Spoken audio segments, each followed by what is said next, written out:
Welcome to the deep dive. Today we're going exploring some pretty foundational stuff. Oh, English grammar. okay. I know it doesn't exactly sound like a page turner, Right. but what if I told you we could unearth some unexpected insights about how Mhm. our brains learn language? Okay. The source material for our deep dive today is actually an educational worksheet designed for English language learners. Right. It's meant to help them understand sentence structure and vocabulary, Yeah.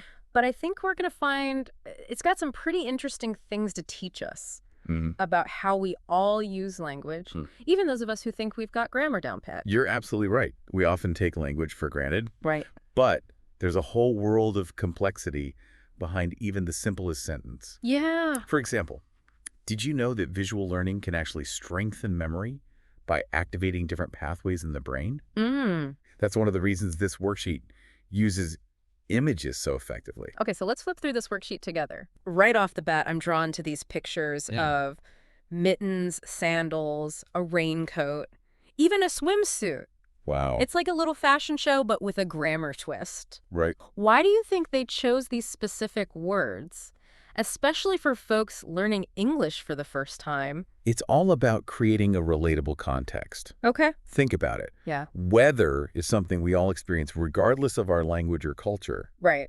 By using images of clothing and weather, Yeah. the worksheet connects grammar to a real-world scenario. Yeah. Choosing what to wear based on the weather is something everyone can relate to.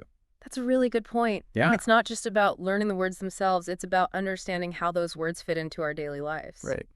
Okay, so let's move on to the target structure section, Okay. which focuses on the future tense, using the phrase, Yes. "What will you do?" I have to admit, as a native English speaker, Right. I never really stopped to think about the future tense. It's just something I use automatically. But I'm guessing for someone learning English, it can be a pretty big hurdle. It's a fundamental part of how we communicate. Yeah. But you're right, it's often taken for granted. Right. The future tense isn't just about grammar. It shapes our understanding of time and how we navigate our lives. It allows us to make plans, express hopes and dreams, Yeah. and even consider potential consequences. So this worksheet breaks it down in a pretty simple way. Okay. For example, what will he do if it is rainy? Right. And the answer is, if it's rainy, he'll take an umbrella. hmm It's like a little cause and effect story playing out in each sentence. Exactly. And by connecting the grammar practice with real-world scenarios, Yeah. the learning becomes more meaningful and memorable. Right. They're not just conjugating verbs in a vacuum. Yeah. They're imagining themselves in these situations, Right. using language to navigate their world. That's a really clever approach. Yeah. Okay, so next up we have the work in pairs activity, Okay. where learners practice asking and answering questions with each other. Using the future tense and all those weather words we were just looking at. This is where language truly comes alive Right. in conversation. Yeah. It's one thing to understand the grammar rules, Right. but it's another thing entirely to put those rules into practice in real time. Mm. What's interesting here is that the worksheet is subtly teaching a cultural norm alongside the grammar. Oh, I see what you mean. In many cultures, asking direct questions about someone's future plans might be considered rude. Right. This activity, however, normalizes that kind of direct communication. Exactly. It's a reminder that language isn't just about words and grammar. Yeah. It's also a reflection of social norms and cultural values. Exactly. By practicing these conversational exchanges, Right. learners aren't just mastering the future tense, they're also learning how to navigate social situations in English-speaking environments. That's a really important point and one I hadn't even considered before. Okay, so after the pair work, we have a listening exercise. Right. Where students listen to their teacher describe their future plans based on the weather. Okay. It seems like this section is really focused on building that connection between the spoken and written forms of language. Absolutely. Yeah. Listening comprehension is a crucial part of language acquisition, Oh, yeah. but it's often overlooked. Right. This exercise helps learners connect the sounds of words with their written forms. Hmm. And the worksheet takes it a step further Okay. by having the students write down the answers, Right. which helps reinforce their understanding. It's almost like they're training their brains to decode spoken language one sentence at a time. That's a great way to put it. All right, so the next activity is called group work. Okay. What's happening here? This one is all about collaboration and sentence structure. Okay. Each student gets a fragment of a sentence, Okay. and they have to walk around the room, find the classmate with the matching piece, All right. and create a complete sentence together. Imagine the room buzzing with activity as they piece together these linguistic puzzles. It sounds like a giant grammar jigsaw puzzle, Yeah, and it forces them to really think about how sentences are constructed. exactly. They can't just rely on intuition. They have to analyze their fragment, figure out what's missing, Right. and search for the missing piece. It's a brilliant way to reinforce the concept of grammatical agreement and the importance of word order in English. Right. You can't just throw words together randomly. They have to fit together in a specific way to make sense. And I bet it's a lot more fun than simply diagramming sentences on a whiteboard. Absolutely. Much more engaging. Okay, I'm seeing a section called Review and Fun. Ooh, fun. Now we're talking. This section utilizes games to solidify the learning.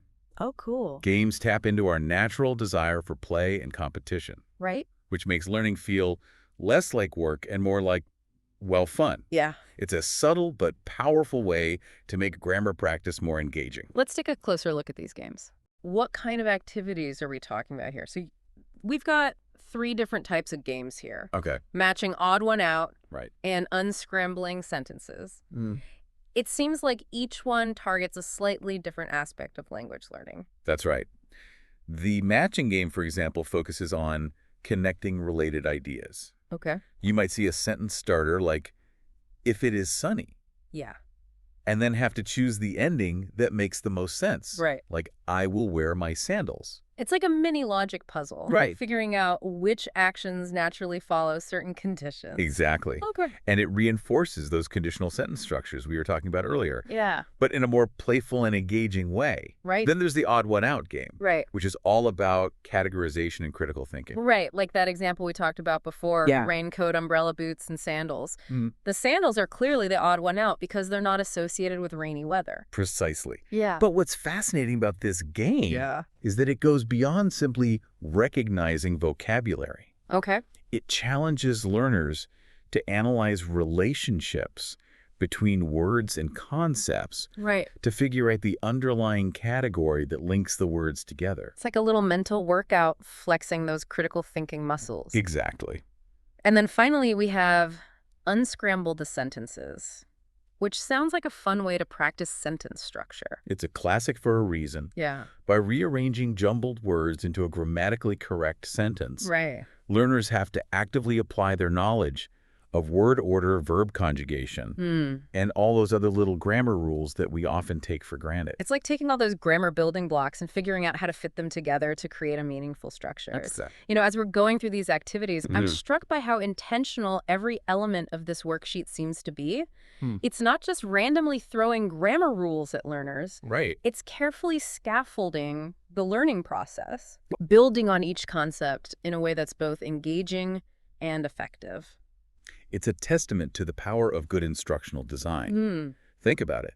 This seemingly simple worksheet Yeah. is actually a microcosm of the language acquisition process. Wow. It starts with building vocabulary, Right. then moves on to grammar structures, Yeah. then focuses on conversational practice, Right. and finally uses games to reinforce everything they've learned. It's like a mini language learning journey packed into a few pages. Exactly. And what's really cool is that these same principles can be applied to learning any language, not just English. Absolutely.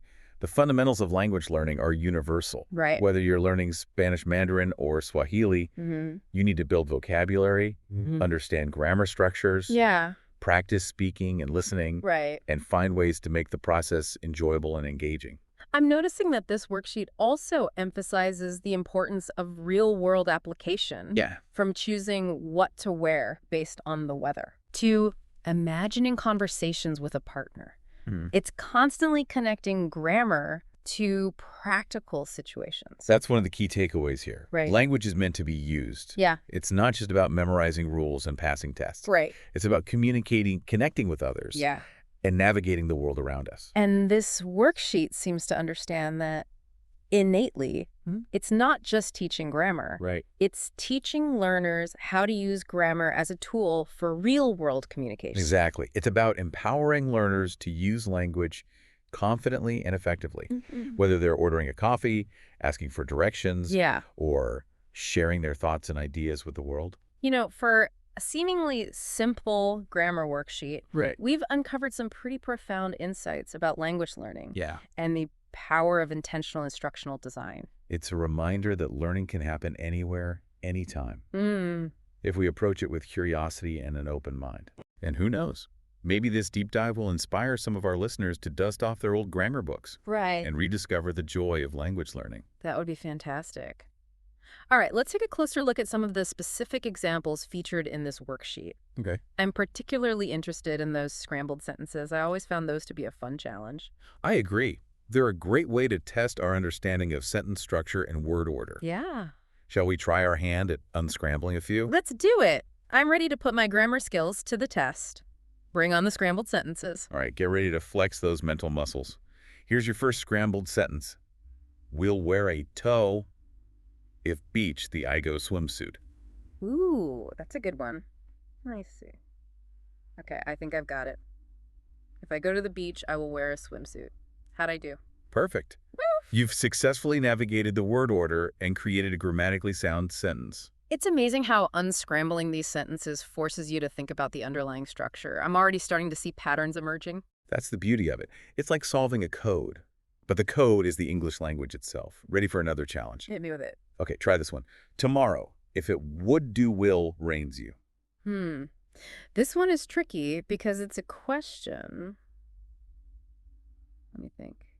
I think it should be, what will you do if it rains tomorrow? Spot on. You've correctly identified the question structure and maintained the proper word order. You know what's interesting to me is that even though these sentences are jumbled, they still convey a sense of meaning. It's like our brains are wired to make sense of language even when it's out of order. That's a great observation. It speaks to the inherent flexibility of human language. We can rearrange words play with structure and still manage to communicate our ideas. Okay, so we've tackled the scrambled sentences. Now I'm curious to dive back into the odd one-out game. It seems simple at first, but I have a feeling there's more to it than meets the eye. You're absolutely right.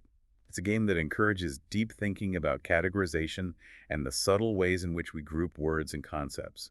Remember, the goal is to identify the word that doesn't belong with the others. Right, and we already talked about the example with raincoat, umbrella, boots, and sandals, where the sandals are the outlier. What other examples does this worksheet have? Here's one: happy, sad, angry weather. What do you think? Well, happy, sad, and angry are all emotions. Weather is something entirely different, so weather would be the odd one out. Exactly. The underlying category here is emotions, and weather clearly doesn't fit that category. It's amazing how this simple game forces you to analyze language on a deeper level.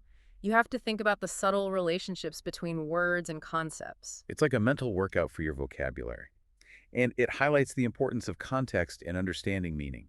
A word like happy can have a different meaning depending on the words it's grouped with. You know, I'm realizing that we often take these basic elements of language for granted, but when you really stop to think about it, there's so much complexity and nuance to how we use words and construct sentences. It's a reminder that language is a powerful tool, and the more we understand its intricacies, the more effectively we can use it to communicate, connect, and express ourselves. I have to admit, I came into this deep dive thinking we'd be talking about boring grammar rules. But it's turned out to be so much more than that. We've explored the psychology of language learning, the importance of real-world application, and even the cultural nuances embedded in language. It's been a fascinating journey, and I hope our listeners have come away with a renewed appreciation for the power and beauty of language. Absolutely. Well, that about wraps up our deep dive for today. I really enjoyed looking at this seemingly simple grammar worksheet with you. It's amazing how much we were able to unpack from just these few pages. I hope our listeners enjoyed it too, and maybe learned something new about how we use and learn language. It just goes to show that even the most basic concepts can hold hidden depths. Until next time, keep exploring the fascinating world of language.